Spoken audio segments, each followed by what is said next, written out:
Welcome, everyone. Wow, let's wait. Welcome everyone. Wow, let's wait. Welcome everyone. Wow, let's wait.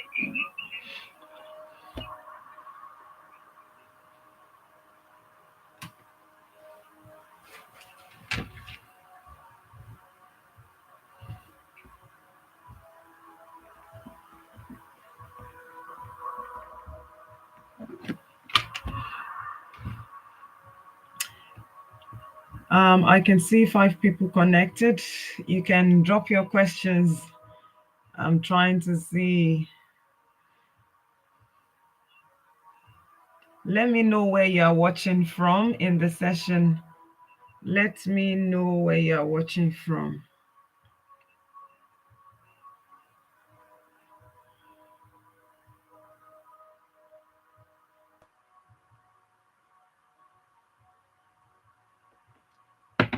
Yeah, I could see 4 people connected. You can drop a comment. Let me know your name and where you are watching from.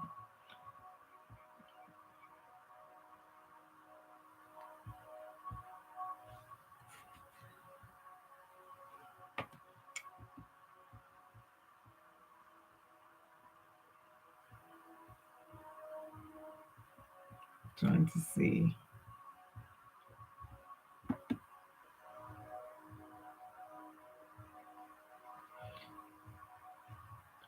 Okay, Samuel, welcome. You are saying there's an echo.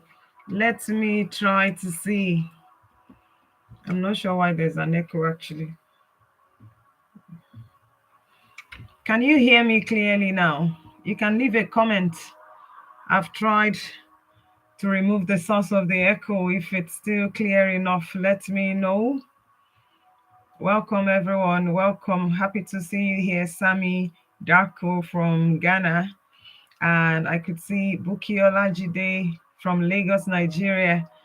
Thank you for joining. Rachel, Ezra, I could see you as well. Chinonye from Nigeria, thank you so much for joining. Can everyone hear? Oh, yeah. Sam is saying it's clear now. That's good. Welcome to this session. I could see 8 people connected. Let me know where you're watching from. You can drop your questions.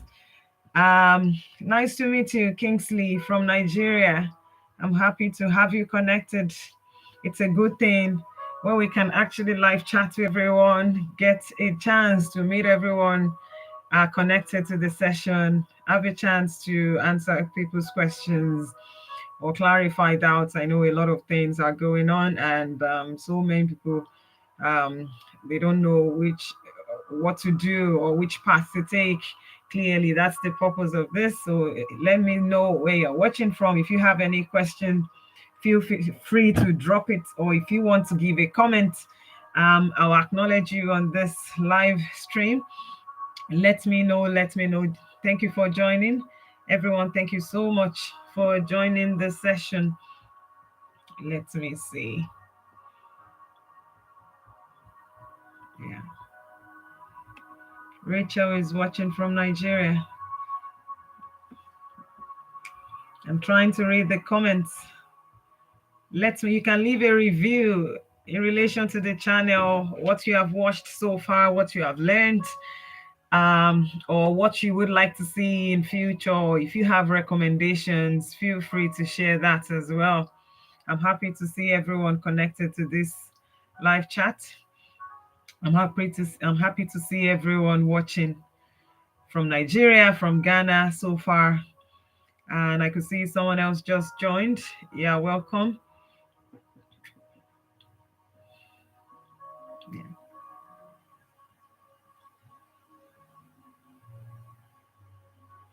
Waiting on the questions, waiting on the comments, waiting on the reviews. Agnes Makwati is watching from Botswana. Happy to have you connected. This is Adebusola. Happy to have you connected. Thank you so, so much. This live stream doesn't have to be for mentees or for a specific group of people. It's for everyone. Everyone is welcome. Everyone is welcome. Welcome, Agnes from Botswana. Wow. How is your end? I hope all is well in Botswana. I'm reading the comments, trying to see the chats. Thank you, thank you, thank you, thank you. You can leave your reviews, you can leave your comments, you can leave any recommendations. I will be happy to facilitate that. I could see someone else just connected. Nurse Comfort from Nigeria. Happy to have you connected. Thank you for joining. How is your hand? I'm happy to see everyone. I'm really, really happy to see everyone. I'm just going to share this link in this session in a minute. Let me share the link. Um, yeah, I'm seeing the comments. You can leave your reviews, leave your questions. Yeah, 1 second. I'm just going to share this. Nosbuki Olajide, thanks. You're saying thanks for all you do. I want to know more about the self-sponsorship to Ireland.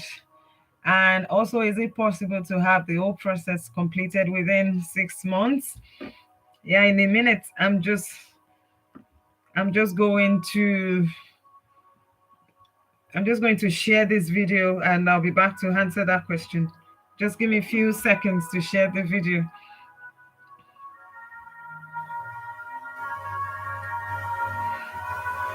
1 second now.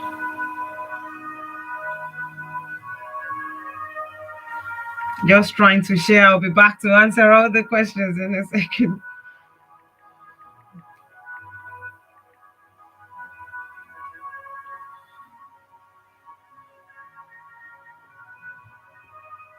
Yeah, almost done. Almost done.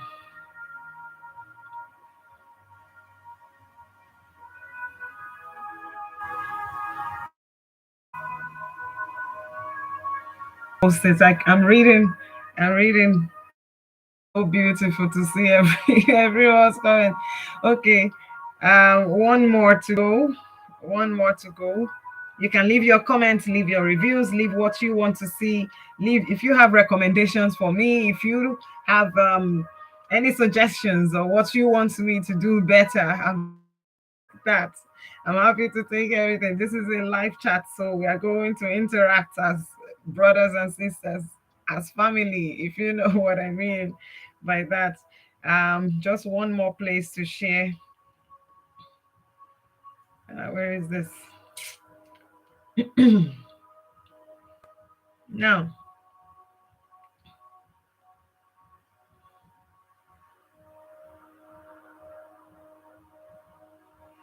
great. So let me start with all the questions. Um, from Nosbuki Olajide. Olumieja, is that how to pronounce your name? I hope I got it correctly. Thanks for all you do. I want to know more about the self-sponsorship to Ireland, and also, is it possible to have the whole process completed within 6 months?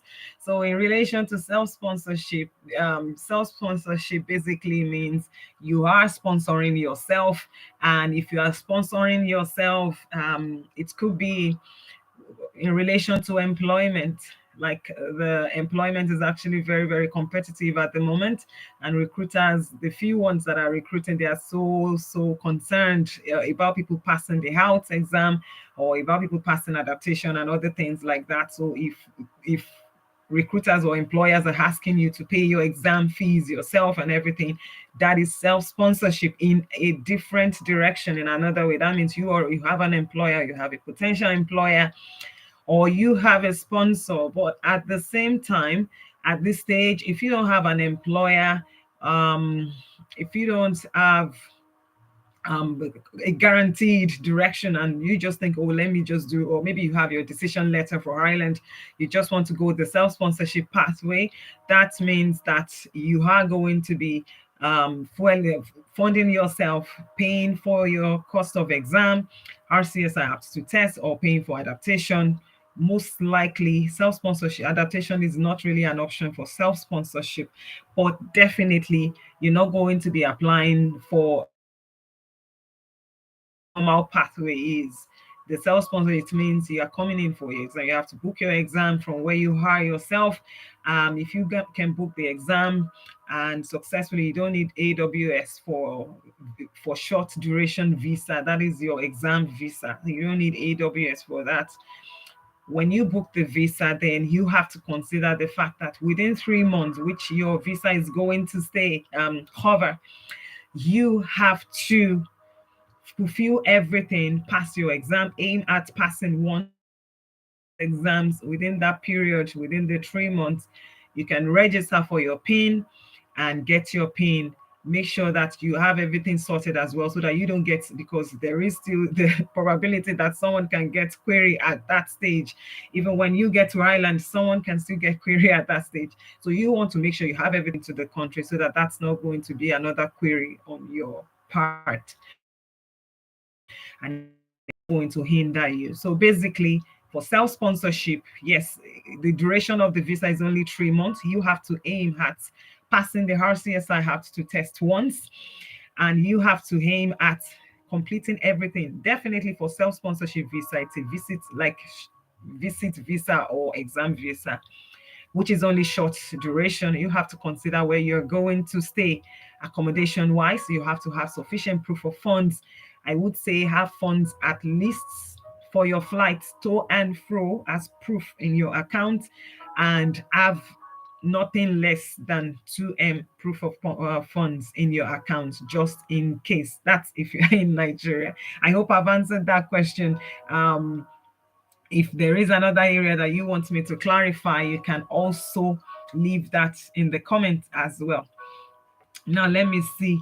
I could see, sorry now. What is the health requirement for the nursing education in Malta? Okay, actually, for Malta, let me not, 1 second. I don't want to mix up because there's something about writing and reading. So let me just confirm that for you.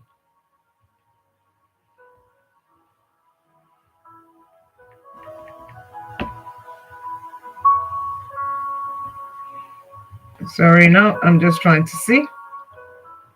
So if you want to work in Malta as a nurse, if you want to work in Malta as a nurse or as a midwife, definitely you need your overall six in writing and at least 5.5. For other modules, you need 5.5. If you are doing OET, for OET, you can have it in speaking, and every other thing could be a C plus. So I hope that is clear now. So Malta, the requirement for Malta is actually lower. The only challenge in Malta processing is that, well, let me put it as self-sponsorship, because you wouldn't need to get an employer before moving to Malta. And definitely for Malta, you need to be able to sponsor yourself the cost of the adaptation program. Malta doesn't take exams. Malta doesn't take any other thing. You have to pay for the bridging course, which is affiliated to a university. So that bridging course, when you pay, you have to pay for it from home. I think they allow 2 installments, but definitely you need sufficient proof of funds for your visa and every other thing. And it's 5,400 euros. Some universities, like University of Malta, like MCAST, even though you might see on their website that it's 5,400 for MCAST, for example, but for the offer, eventually when you get the offer, they have that is 5,400 for MCAST, for example, but for the offer, eventually when you get the offer, they are going to tell you that the payment is 4,400 euros. So definitely, if you are coming to Malta, if you're going for the Malta pathway, you don't need an employer first, because the nursing registration needs to be done before it needs to be done after the bridging program in Malta, not before you move over to Malta. So you need to apply for the bridging program first. Either you are working, either you are studying. The bridging course is not even for study, but it's affiliated for working and is a requirement for the registration. So definitely, if you are in a place like Nigeria, I'm using Nigeria because I'm original. I could see different countries, some countries connected as well. So you need something like 7M in Naira 7M in naira averagely we get to your cost of accommodation in Malta, which is average, which is very, very affordable compared to cost of living in Ireland. And it will get you to and fro with your visa cost and every other thing. I would say averagely you need 7M in naira. um no, I mean you need 7,000 euros. So the 7,000 euros, considering the fact that the euro is even increasing at the moment, you might need to convert that to what it is. I think as at this month is about 832 to 1 euro. So that's on the parallel rate, but it depends. Some banking options might have affordable options for you, especially when you have the domiciliary account. That is very, very affordable. I hope I've answered that question. Then someone is asking, okay, Franca, nice to meet you, community health nurse from Ghana. I'm happy to have you here. And let me see, from Kingsley, the recent red list policy, I'm worried, wouldn't it reduce my wife's chance of securing a job as a midwife in Ireland? Now, that is a very, very sensitive question. Let me just try and clarify that now. The issue in Ireland is that the midwife program, the midwife adaptation is affiliated with the employment. That means the person needs to get the employer first before moving into the country as a midwife. The person needs to work to get an employer before moving into the country as a midwife. And if you can get an employer as a midwife, if you can get employment as a midwife, then there might be issues. There might be issues. So at the moment on the red list, even though it hasn't been applicable to Ireland for a number of years now, it's only been applicable to the UK, and HSE published that in March 2023. It commenced full effect in April. And at the moment, if you have midwifery qualification, I would only say keep trying if you can, because only a fraction of employers are actually recruiting, including midwives, including nurses. And an employer in the nursing home area wouldn't want to recruit a midwife for that setting because of the adaptation program. So if your wife, who is a midwife, can apply to the adaptation centers directly, that might help if they will take her, because only a fraction of them, it depends on the employer, and it's difficult to know who is who. So I would only recommend to keep trying. And at the same time, the red list issues, I can guarantee that NMBI, they are working actively on that. Other recruitment agencies are working actively on that. And other organizations are working actively on that as well. But I can't guarantee when that's going to be resolved. But definitely, if the DL is going to expire as a midwife, you can request for an extension. You can apply for an extension and give all the reasons. I know they will be able to facilitate you on that to get an extension on the DL. And at the same time, in the nearest future, we hope to see a situation whereby the midwifery adaptation program would be like a bridging course, and then everyone could apply to the course affiliated to the university or to the college, and just getting into the country, do the course, and then apply for job afterwards. I think that's the phase now. That's what we are trying to push for, and I hope that is sorted.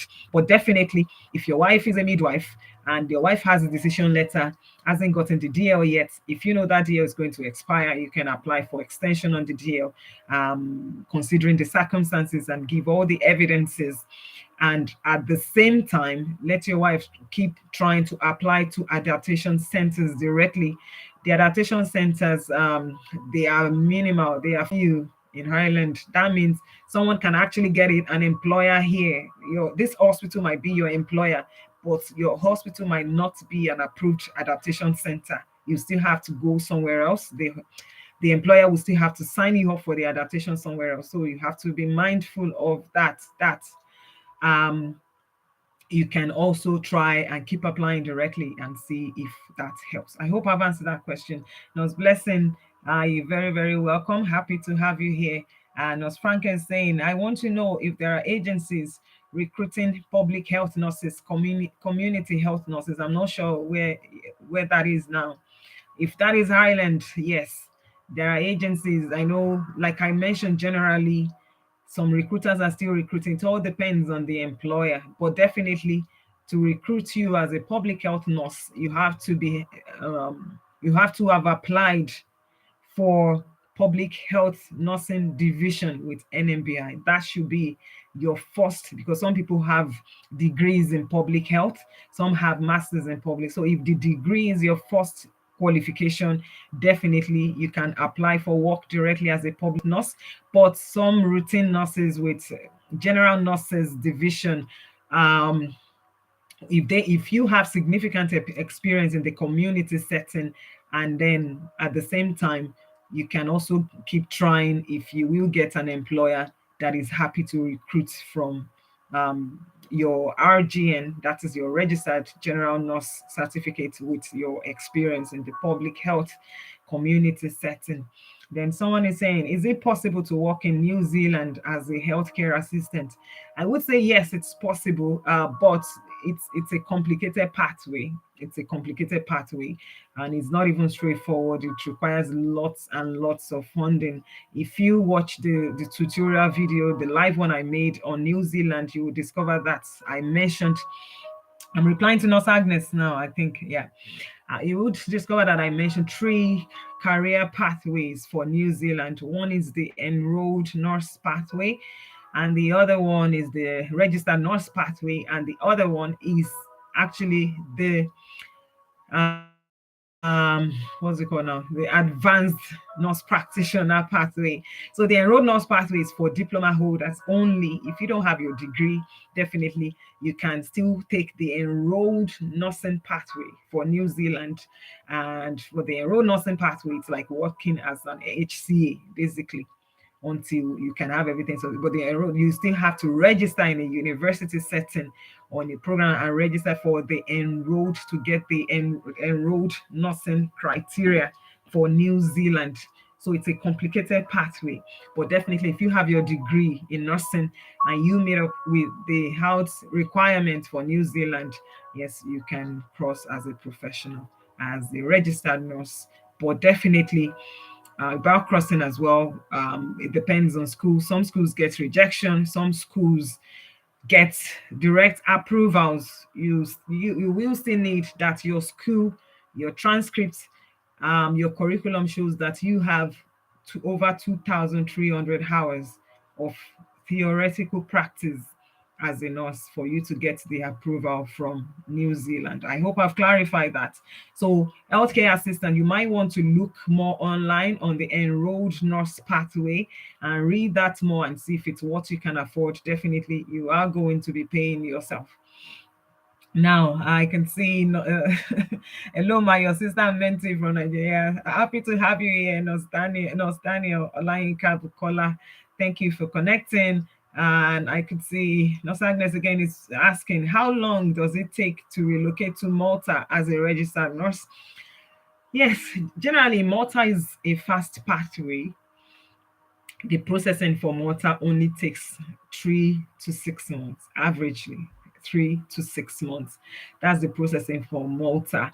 The visa for Malta takes just 15 days. If you meet up with the requirement, you have to get the recognition first, which is your priority, before you can even apply for the bridging course in Malta. And the recognition for Malta only takes a few days, sometimes 24 hours if they already have a template from your school, sometimes 48 hours. I've seen it take just a few hours or maybe 2 to 3 hours, and the person applied and received the recognition. So you need the recognition to get the bridging course done before you can now apply to the school, meet all their requirements, pay the application fee before submitting. And the school, sometimes the only issue in Malta applications is that the schools are government schools, and sometimes things could take forever with government schools. It could take up to 2 or 3 weeks after submission of application to get a first response from the school. And when you have all of that sorted, generally, I would say the duration is 3 to 6 months, if that is okay. I would say duration is and if you are in a country like Nigeria, you have all the funding, you have everything, and you're looking at, oh, I want to apply for visa in Malta. You want to go, there's no Malta embassy in Nigeria currently.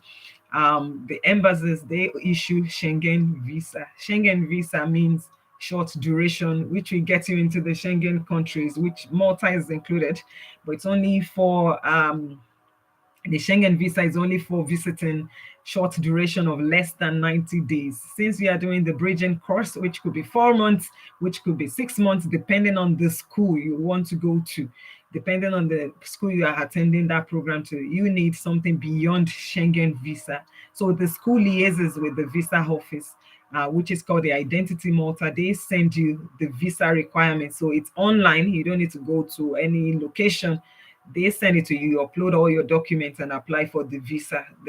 That's from the embassy, and get your the only challenge again could be accommodation, because a lot of students, they are moving to Malta, though there are online sites that you can book. So if you already know that, oh, Malta is this, and I'm looking at getting my moving in or joining the March entry program, joining the October entry program, better to start looking for accommodation from now. Student accommodations, I mean, just or pay deposits just to secure your space. So that is what I would recommend. I hope I've answered that question.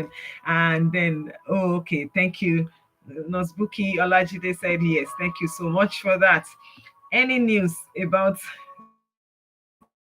okay, Nos Olayinka Bukola is asking, any news about WHO ban for Ireland?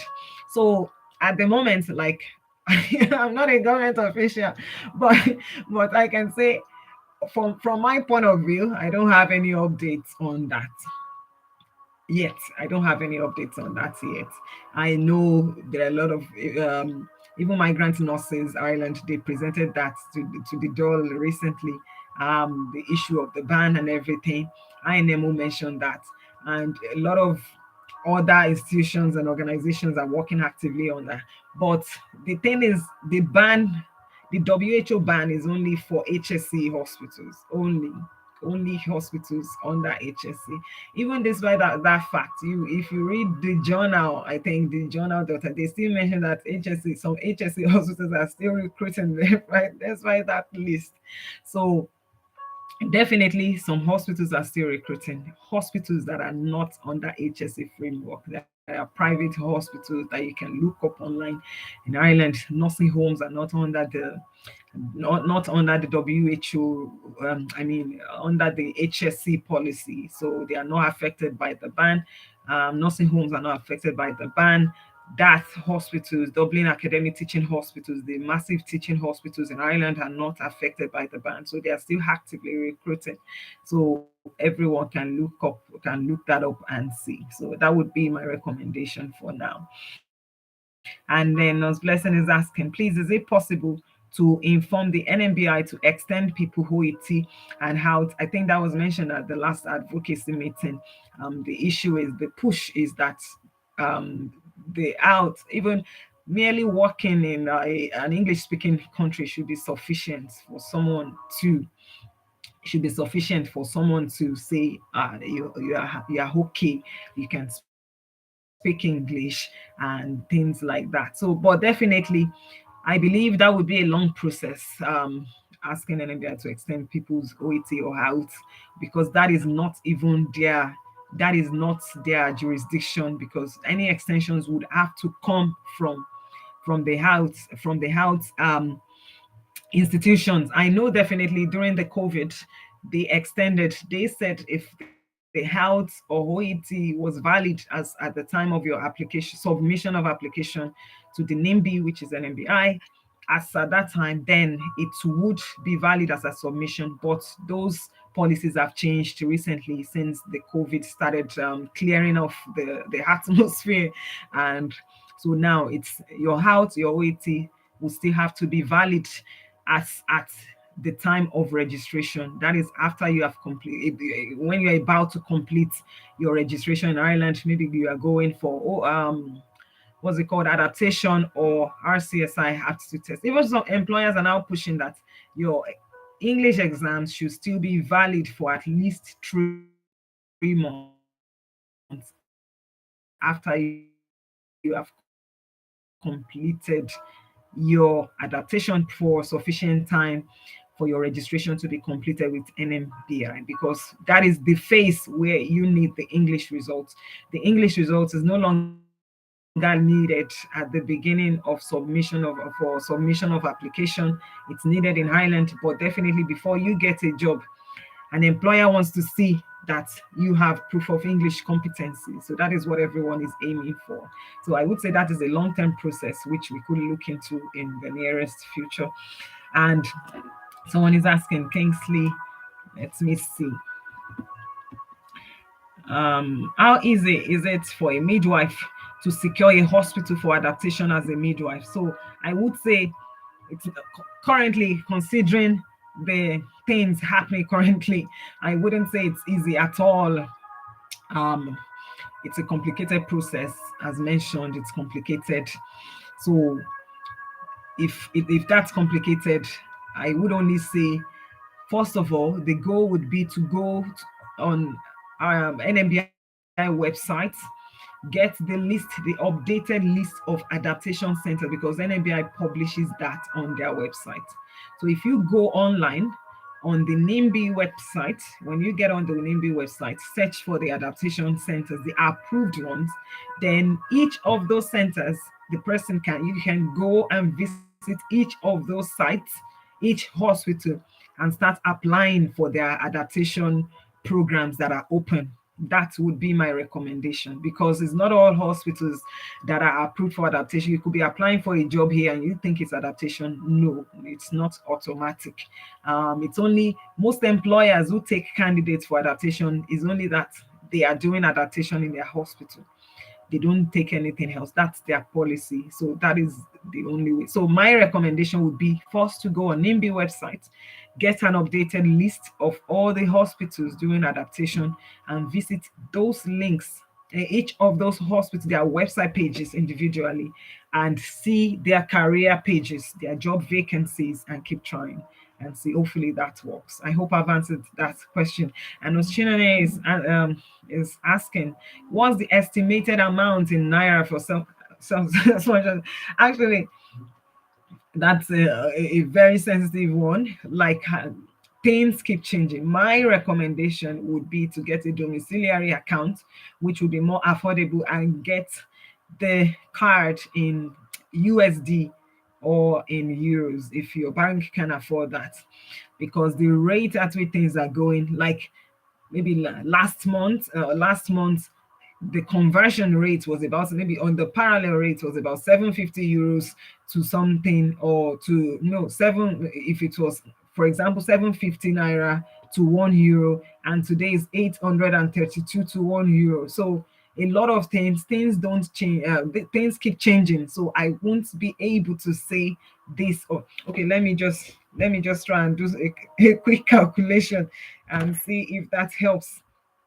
Let me try and see and quickly do a quick calculation and see if that helps. So for example, if you are coming to Ireland, if you're coming to Ireland on self-sponsorship, so let's say that your aptitude test, RCSI aptitude test, 2,800 euros, right? Your flight to and fro, let me put it that way, to and fro, well, it wouldn't be up to that. It depends on the flight agencies. Let's say to and fro, I'm not even sure what the flight did cost is at the moment. Let's say about 900 euros estimate, to and fro, let me put it that way. And then accommodation, let's say you are going for sharing options per month, that's like another, sharing options could be 500 euros to 600 euros. Let's put it at 600 euros monthly for house share. That's your target, right? And then um and then feeding feeding in Ireland. Ireland is an expensive country to live in. Let me put it, okay, averagely if you are bringing your food, if you are bringing things from back home, it's better. And there are Afro Asian shops where you can buy things and easily cook and keep them in the fridge or things like that. And even when you have an accommodation, it's not like you meet empty house here. The accommodation is furnished, like you have your fridge inside, you have your microwave, you have your cooking stuff, you have everything. Sometimes electricity costs could be excluded from what's inside.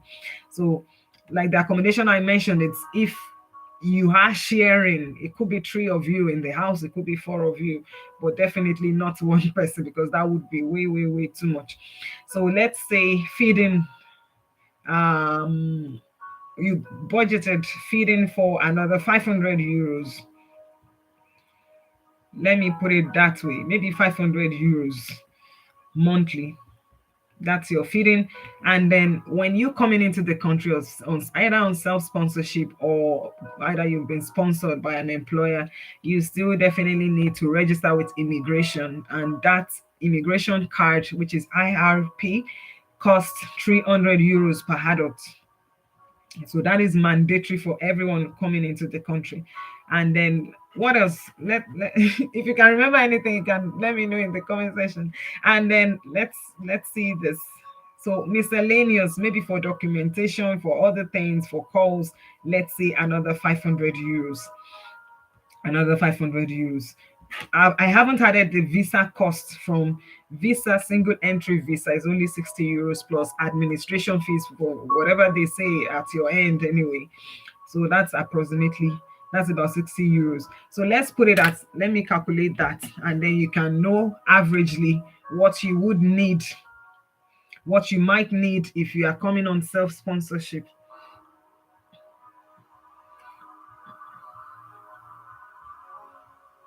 Sorry guys, 1 second, I'm trying to add this up. Plus 900 plus 600 plus 500 plus 300 plus 500 plus 60. So definitely that's about 5,660 euros. But if we are going for 2 months, I'm coming, let me add, because your visa would allow you to stay for at least 3 months. Let me add another 1,002 for sharing of house, plus another 1,000 euros for feeding and miscellaneous. So that's about 7,860 euros. Let me multiply that by what it is today, by 832. That's about 6.5 M. So averagely, 6.5 M should be enough to get you self-sponsorship.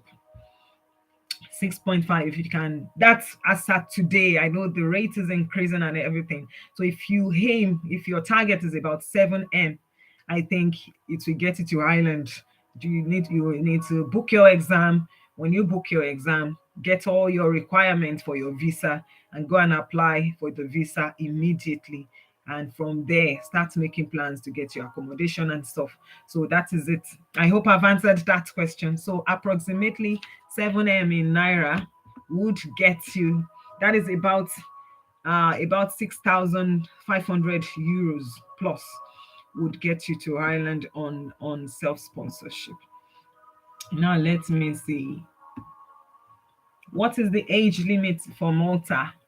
So the age limit for Malta is actually 45 years of age. It's 45.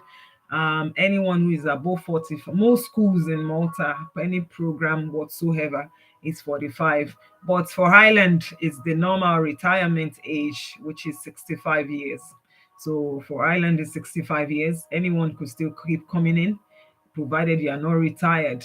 And I've even seen people that retired that came in, that still registered with NIMBY, and I'm not sure how they did that anyway, and I'm not sure what the latest policy is in relation to that. I would recommend everyone in that category going on NMBI website to read more on that. But definitely, some are in nursing homes, some are in other fields, but they are retired, or they could have come in through master's program master's program and then they got extension. So there are a lot of people like that currently. So I believe I've answered that question. And then Sami Darko is asking, please, can you list the entire requirements needed for the adaptation program in Malta for someone starting for the first time? Actually, for now, I wouldn't know that offhand. I wouldn't know that offhand, but definitely you need your decision, which is your MQRSC decision, and then you need your program, your qualification from home, which is your certificate. You need your transcripts of training. If you have your testimonial, you need your testimonial as well. You need your transcripts, you need your international passport, and you need your updated CV to meet up with Malta requirements. And then you need the transcript of the training needs to show the hours, because I've seen people having rejections, not the transcript that shows credits, because some schools they have transcript that says, oh, anatomy 3 credits, physiology 5 credits, things like that. They want to see the hours, because they want to calculate all the hours to see if it meets up with their requirement. So definitely you need your transcript, you need your certificate, you need your MQRSC recognition. Then for the you don't need curriculum for Malta. You don't need curriculum for Malta applications. You don't even need to notarize your documents. Malta is a country that everything is straight, everything is straightforward and life is easier. Let me put it that way. So I hope I've clarified your question. And then if you have any other requirement, you can look up the tutorial on this channel as well that says Malta registrations. That's the intro vid to see what you might need. Then Kingsley is asking, thank you for your earlier explanation.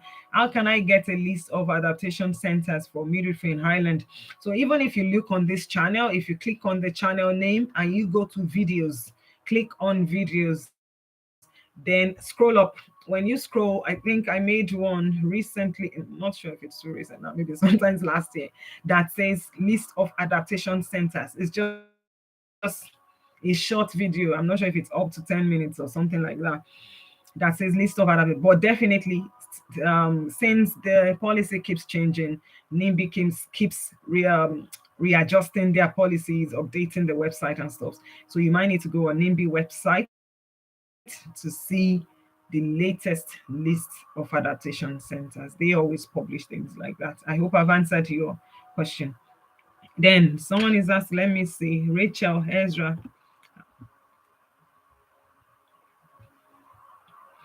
Do you need an employer before you can self-sponsor? Do you need an employer before you can self-sponsor to sit the RCS I have? No, you don't need an employer to do that.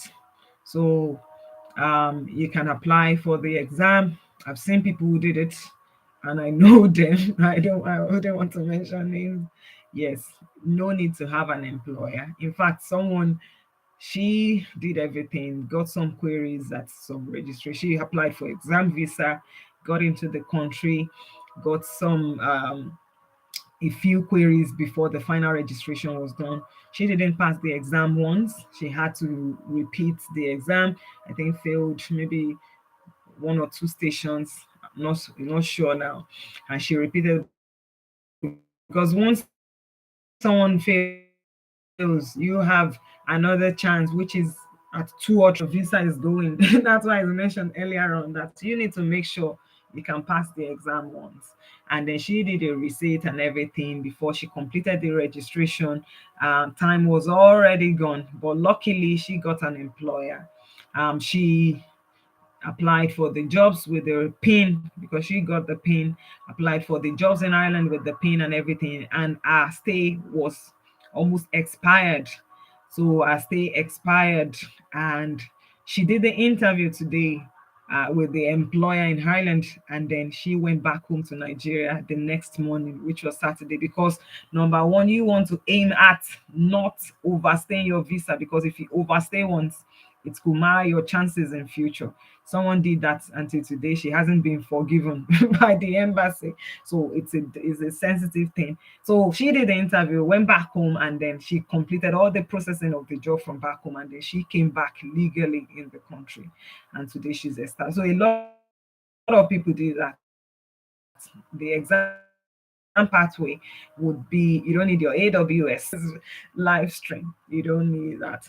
And you only need to register. You don't need an employer. And the aim is to get your PIN because half of the jobs, most of the jobs is for someone that already has the PIN. So when you have the PIN, some people are lucky. I saw got a few mentees that they had the PIN from Nigeria back home and one person from another country. And it's just by luck, let me put it that way. So instead of applying for AWS, they got employment because they already have the PIN. And then the stage where they are currently, they are applying for critical skills permits right from home. So that is the way it works. Your focus is to get the PIN. And once you get the PIN, that's it. You can get the job, and even if your stay expires, you can go back home, finish the processing. Hopefully, you wouldn't have to go back.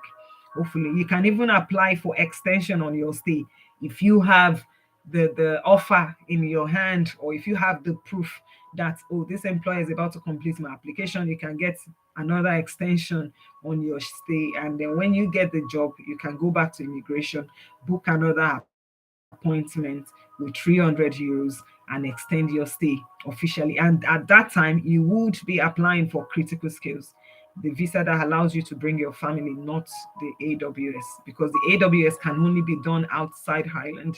Once you are in the country, you will be applying for critical skills. I hope I've answered that question. And okay, any other question? I'm trying to see. Okay. Osabiodun Omowumi is asking, aside Malta, which other country can house band of 6.5 be used for? Well, I think even New Zealand is they allow 6.5 for writing. There's a tutorial video on this channel on the New Zealand. It's about 1 hour 30 minutes long. I think writing, previously it used to be all 777s, but now it's been reduced from 2018, I think. So if you have 6.5 in writing, but the overall, I think that still has to be 7. Aside Malta, I'm not sure which other countries now, unless unless I look it up. I'm not sure about which other one now. Okay, I hope I've answered your question. And please, okay, Nostina is asking, how do you know the HSA hospitals that are recruiting, since most of them requires full NMBI pin? So like this, I wouldn't, because this is a live stream, I wouldn't want to mention anyone's names because it's only 50-50 chance. Um, Only the recruiters can tell you, because HSA hospitals, they don't even allow direct communications. Like when you apply to them directly, they tell you, oh, you have to go to this agency, go to that agency. And it's only the agencies that can really tell you that oh, this recruiter, because most of them, they keep changing. There are still ongoing meetings on the band thing, so things might change as soon as I finish this video. But definitely, like I mentioned, hospitals that are not under HSE framework, private hospitals are recruiting, nursing homes are recruiting, Dublin academic teaching hospitals are recruiting. I think I've clarified that now. Then Franca is asking, please, ma'am, can I work in Ireland after an adaptation course in Malta? So for Malta registrations, you still have to, if you want to cross to Ireland from Malta, after the adaptation course, you will need to complete the registration of that country, because doing the adaptation is only one step out of many. You are doing the adaptation because you want to apply for the nursing registration in Malta. Your registration, your qualification in another European country should be valid if you want to cross to Ireland, and then you should have worked in that European country for at least 3 years before crossing to Ireland. But for UK, you can work in Malta for 1 year and cross to UK after 1 year, as far as I know, anyway. So, but definitely for the adaptation, it doesn't just stop at the adaptation. You are getting the adaptation because you want to do the complete your registration. So, once a European body approves of your qualification, otherwise, just doing the adaptation is like you are still having qualifications from home in your country, which means they haven't been recognized by another body yet. So if you want to cross to Highland after that, then I've worked in either Malta or any other European country for at least 3 years. And when you are crossing for 3 years, you need to apply to NIMBY again. You need to apply to NIMBY, submit. But at that stage, the registration from the European country takes priority, and your qualification, your application would be classified as G2. As G2, you have, even though you qualified outside European country, but you've worked in Europe for at least 3 years, and your qualification has been recognized by a European body. So it's G2 application. A lot of things are waived. You wouldn't have to do the HALT again. You wouldn't have to do the OET. But if you are crossing from Malta to UK, make sure you have worked at least 1 year in Malta. I hope I hope I've clarified that. Then let me see. Let me see.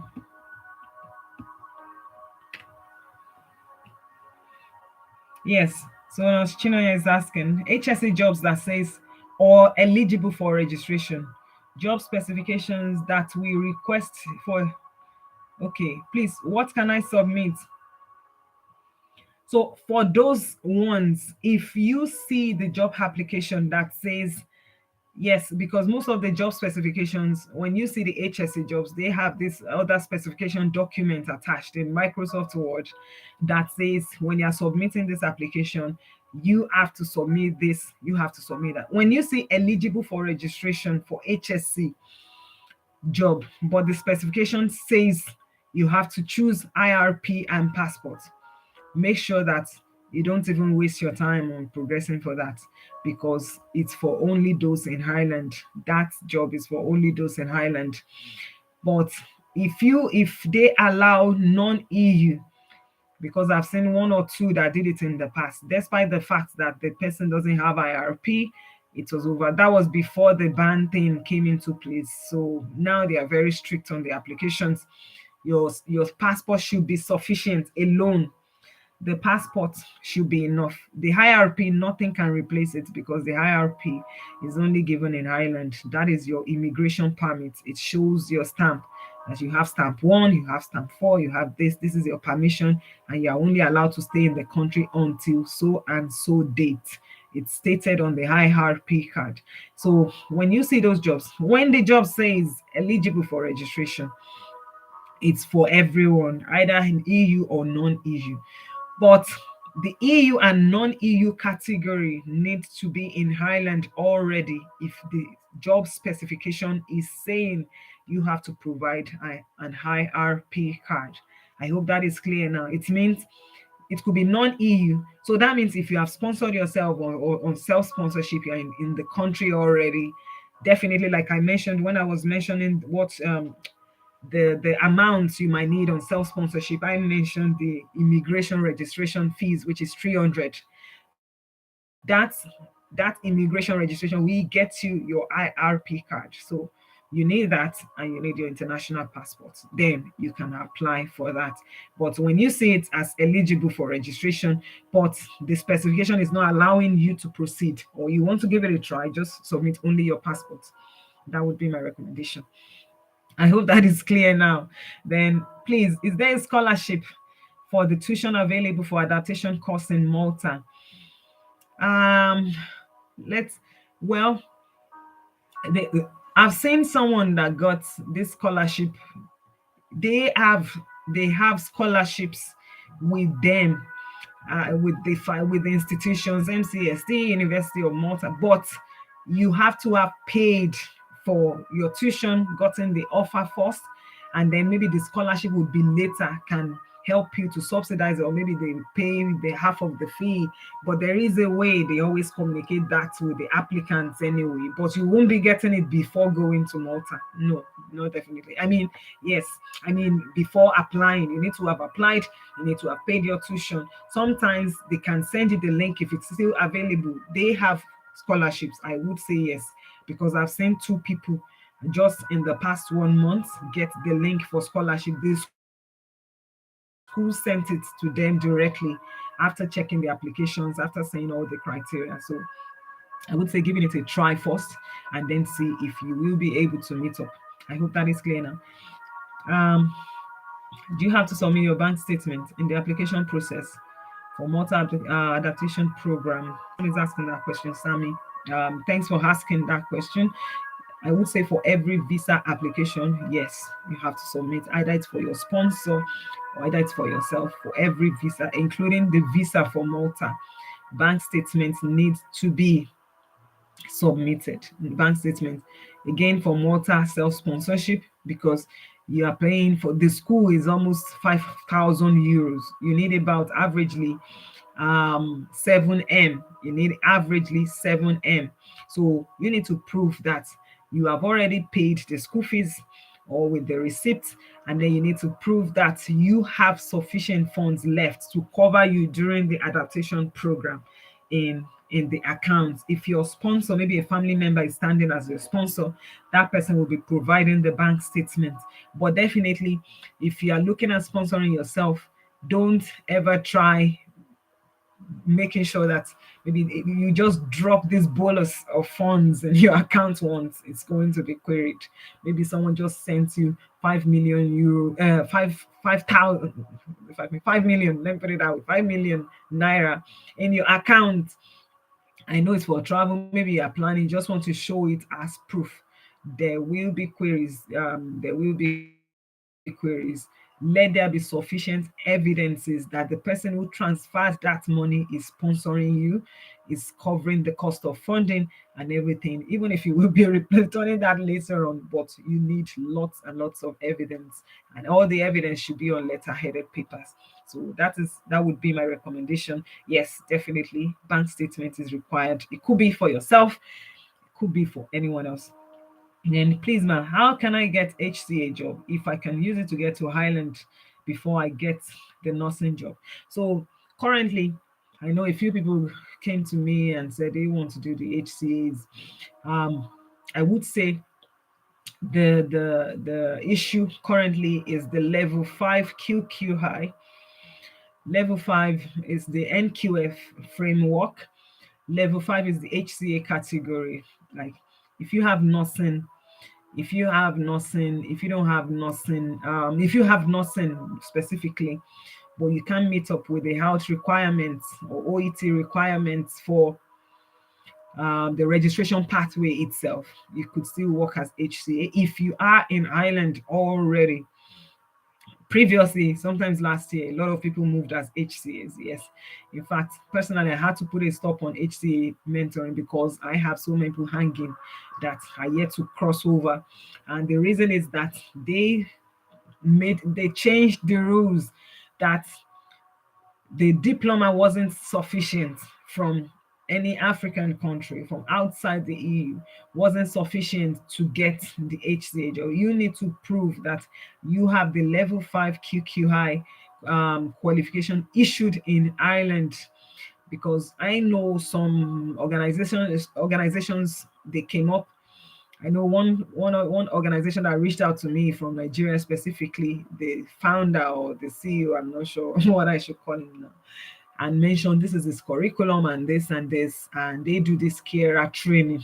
I went through all that training. I just told him it's better, don't let people be wasting their money. This is not acceptable in Ireland, because that school still needs to get approval from Ireland, get the level 5. The one, even it's not even easy. Even if schools from US are finding it difficult to cross over to Ireland because their policy is too strict.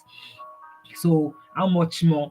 I would say at the moment, I know NIMBY was they are working on things like that. They are working on things like that to make sure that even people, if they can't pass the adaptation once, if they can't pass RCS aptitude tests once, there should be a way to get them incorporated into the HCA program. So that might be a long-term process, which I can say at the moment. But currently, from anyone from African countries, it's very difficult unless people that have started before and started before the ban issues came to place and everything. And yeah, so that would be, it's only 50-50 chance. It's only 50-50 chance the recruitment for HCAs in Ireland at the moment from overseas. It's 50-50 chance. That is what I would say. And someone is asking, can I use OET results to apply for job? Yes, OETs are acceptable in Malta, but definitely you need to get your bridging program done and bridging course done, and you need to get your registration.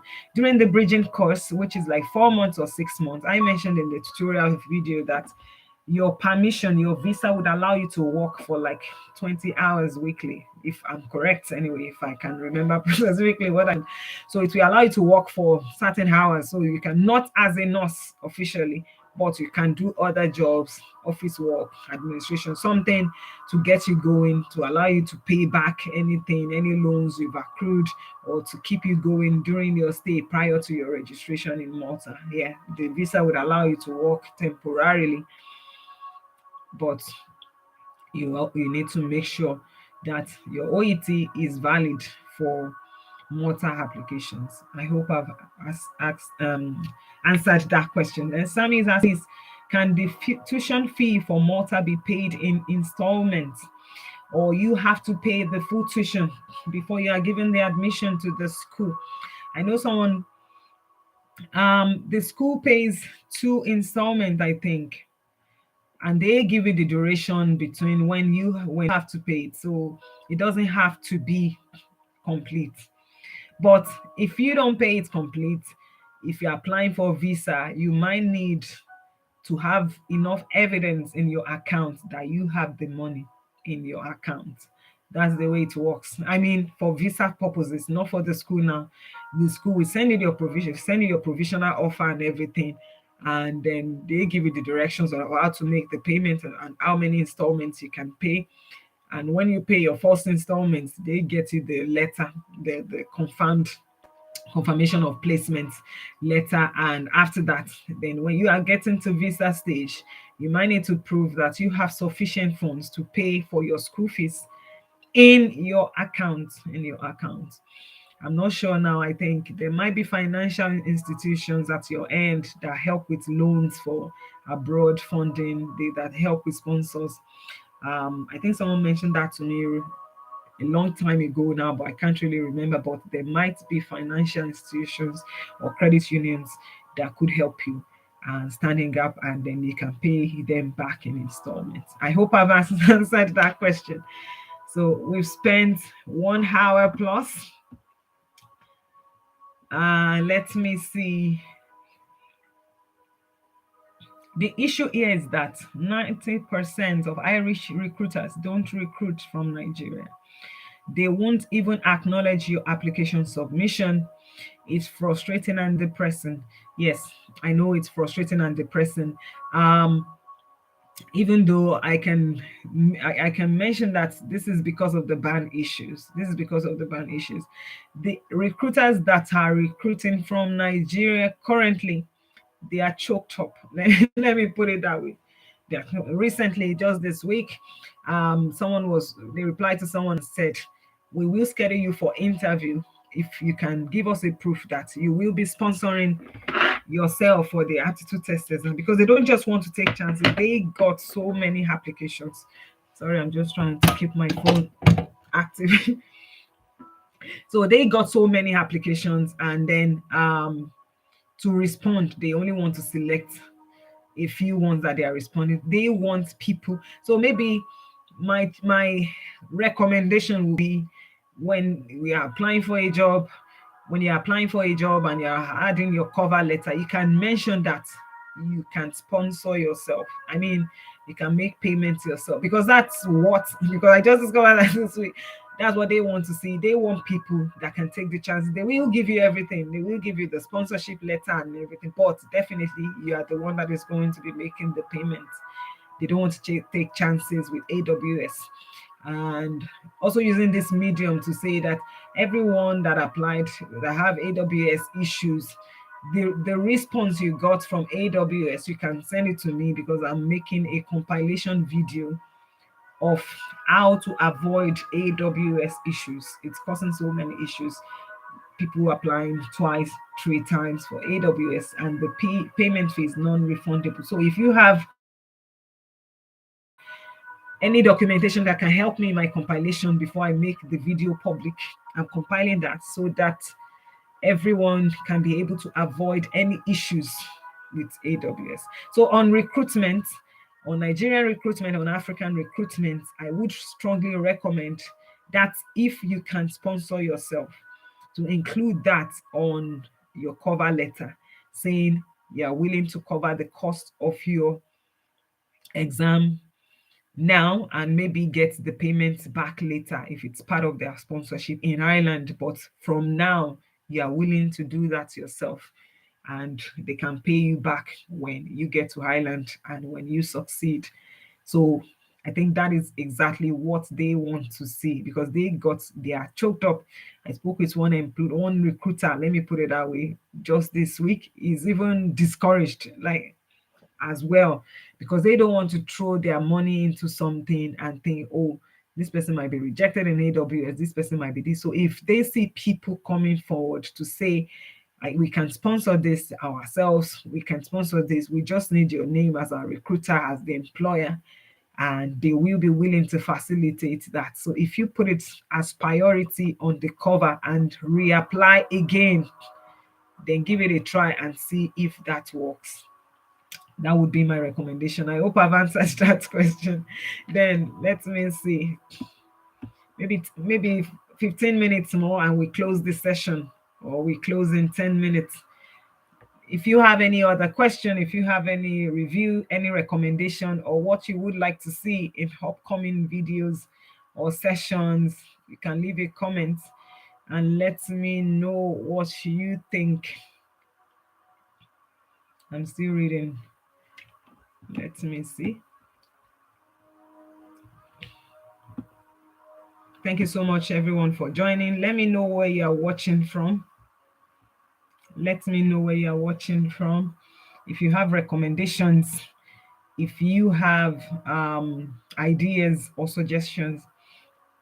The HCA thing, actually, I'm personally working on that, and I want to know um, because I also have people going to UK for HCAs. Once I've finished compiling all my researches, let me put it that way. Because one thing with me, if people have noticed, I wouldn't want to throw something open until I've seen the final destination of a couple of people, like, and I have the testimony, the complete testimonials in my hand, and I can boldly say that this is done, this is the pathway, this is where you want to go. So that's what I'm working on the HCA, so that even if people can't cross to HCA Ireland as at now, with your health, with the stay, with your current OET results, you can still cross to the UK. I have the first set going into UK soon, and when that is completed, then I will throw that open successfully by God's grace. I'll throw that open. So that is the thing, so that people will have another chance, or another, in case you don't want to wait too long on this direction, or if you want to change your mind, if you want to, yeah. So that is it at the moment. For Malta, HCA Malta role is not even an option because they don't even do that currently at the moment. Even if they do, the person has to be in Malta, already in Malta. Ireland is doing HCAs for people that are already in the country, And at the same time as well, the HCA, if you are still outside the country and you're applying for an HCA role, it's like 50-50 chance. 50-50 chance. I could see Rachel, Ezra, Ma, I would like to join your online coaching for the RCSI exam. That is fine. If you want to join the coaching, that is also okay. That's if you have already known that, oh, you might be sponsoring yourself, it might be better for you to start now. First thing with the RCSI prep is to know that online, when you go on the RCSI aptitude test, RCSI website, and you search for aptitude test, it will pull up this minimum background reading that people need to do. They call it minimum because you have to go beyond that and keep studying. During my time, I failed, like I failed train station. Well, there was zero information online. There was nothing, and I just decided, well, no one would have to pass through what I passed through. And by the grace of God, today I can tell you that if you are going this direction, this is exactly where you are going to land, because we've gone through all those directions. I kept coming back. So if you want to join the RCSI exam, it's okay. The exam is about it's an online course which I created, actually paying heavily to get it live and to maintain it live. So that means I will be giving you an access to the course with your login and PIN details.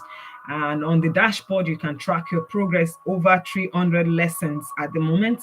So if you are doing exam in 3 months or 4 months, it will be really good for you. If you want to really study at your own pace, it will be easy for you. So you can start right from day one of what you are going to use, what you are going to put on, how it's going to look like, sample questions, lots of scenario practices, to the very end. And by God's grace, I always have people going for the exams every 2 weeks, mentees. And when they have gone for the exam, they come back and tell me what has changed and a lot of things like that. And then, but aside the online course, there's a Telegram group dedicated for the private mentoring for that.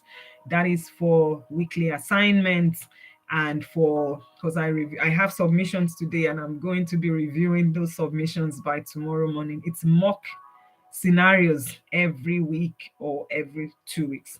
Live mock scenarios. People get to submit and I get to review as a strict assessor. It's okay.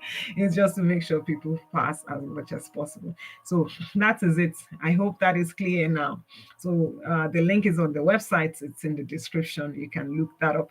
Then, what is your advice on job hunting, ma? Well, if you have your decision letter, my first advice would be that start making arrangements to get yourself sponsored, to get yourself self-sponsored. Start making arrangements. If you can reach out to family members, if you can reach out to people, even me personally as a person, with my family, we're trying to work on maybe creating a scholarship program by next year, launching a scholarship program, especially for Africans who are really well deserving, who can't. Yes, we need funding, no, but we also need to reach out to key stakeholders, get the thing sorted first, get all committees running in relation to that, reach out to key stakeholders and people that have traveled abroad, especially mentees and other people that want to contribute maybe 50 euros, 100 euros. And if they can be helping people, even if it's someone, even if it's 5 people that can get qualified in a 6 months duration for scholarships from Africa, I think that is the next plan now, to help people anyway. But then, before that comes in place, for job hunting, I would recommend reaching out to people, trying to raise funds as much as you can.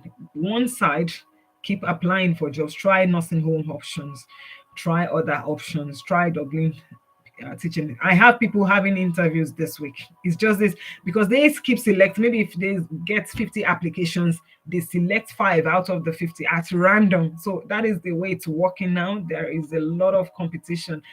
Um, so I would say keep applying, but as soon as you can, keep reaching out to people who can sponsor, or if your family can apply for loan, temporary loan. If you have collateral that you could use, I think that might be okay. then what is your, yeah, that would be my advice on the job hunting thing. So keep doing that one side, and at the other side keep trying. But if you're under 45 years of age and you think you can sponsor yourself to Malta, and that is a fast way to get into Europe as well, so you can also try that option. As Badmus is asking, thank you for this, please, for someone who wants to do self-sponsorship for adaptation for RN. So like well, from my point of view, as a registered nurse, the decision letter you get from NMBI states you can only do adaptation or RCSI aptitude test. But the adaptation thing is employer based. Strictly, you need an employer for adaptation. And that employer, they only give you adaptation option because that is what they do as per their own policy in their hospital. So that is what they do as per their policy in their hospital, or their hospital, that hospital is an adaptation center. But as RN, the self sponsorship is not an option for you, because the duration of the adaptation could be 6 to 8 weeks. You only have 3 months on your short duration visa, for exam. So another 2 weeks or another 6 to 8 weeks for adaptation, and you haven't even done your registration. You going definitely. You might be running out of time before you get a job.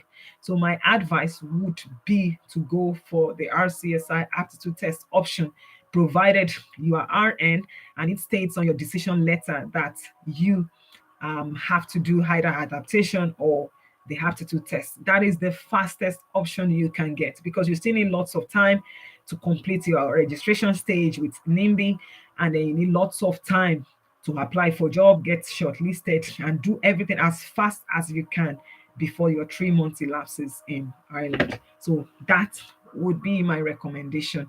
2 more minutes, one last question, and then we call it a day. So I really want to say thank you so much for joining this session. Thank you to everyone.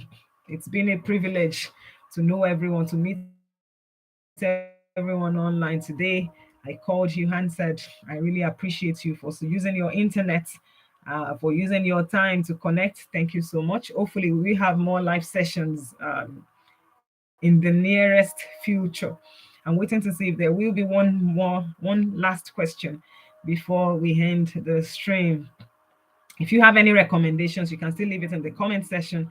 If you have any suggestions for future trainings or for future videos or anything you think I personally could do better as a person, honestly, that is what I want to see. Please leave it in the comments, and I would be delighted to have to respond. Thank you so much, everyone, for joining this session. I think there's no other question. And thank you, everyone, and see you next time in the nearest future, hopefully. Thank you. We're going to call it a day. I'll read all the other comments later on and respond. Thank you so much. I'm happy to have everyone connected. And thank you, thank you, thank you.